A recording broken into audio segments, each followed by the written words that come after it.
Et tous les jours, elle chantait cette chanson en faisant sauter le petit garçon sur ses genoux. Tais-toi, enfant de sorcière. Mon père m'a donné au roi pour que je sois son épouse. Ma mère m'a donné au roi pour que je sois son épouse. Tais-toi, enfant de sorcière. Tais-toi. Or, un jour, une vieille femme qui cueillait des champignons dans les champs entendit chanter la jeune fille.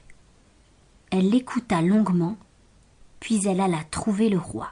« Grand roi, lui dit-elle, si tu me donnes autant de viande que je pourrai en manger, je t'apprendrai une nouvelle qui t'intéressera au plus haut point. » Le roi lui fit donner autant d'œufs durs qu'elle en voulut, et alors la vieille lui dit « La femme qui est ton épouse n'est pas la vraie fille du roi, c'est une sorcière. Si tu veux savoir la vérité, tu n'as qu'à faire venir toutes les filles du pays. Donne-leur l'ordre de répéter la chanson qu'elles chantent le matin lorsqu'elles chassent les perroquets qui viennent piller les récoltes. » Le roi fit convoquer toutes les filles du village, chacune portant l'enfant qui était confié à ses soins.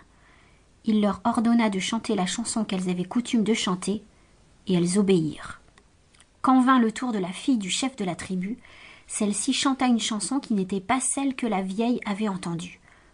Alors la vieille, qui se tenait aux côtés du chef, dit « Ce n'est pas cette chanson-là qu'elle a l'habitude de chanter. » Le roi tira son sabre et menaça la fausse servante de lui couper la tête sur le champ si elle ne chantait pas la chanson qu'elle avait l'habitude de chanter.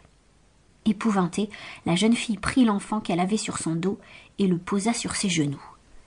Puis, le faisant sauter, elle chanta « Tais-toi, enfant de sorcière, mon père m'a donné au roi pour que je sois son épouse. Ma mère m'a donné au roi pour que je sois son épouse.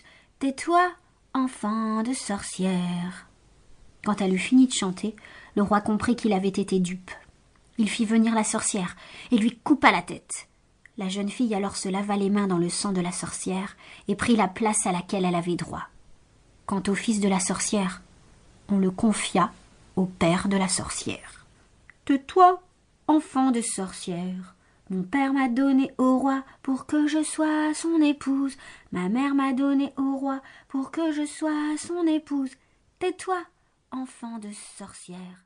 Tais-toi. » Après la mort... Pour continuer à écouter ce livre audio gratuitement, cliquez sur le lien dans la description et vous pourrez l'écouter en entier sans frais grâce à l'essai de 30 jours d'Audible.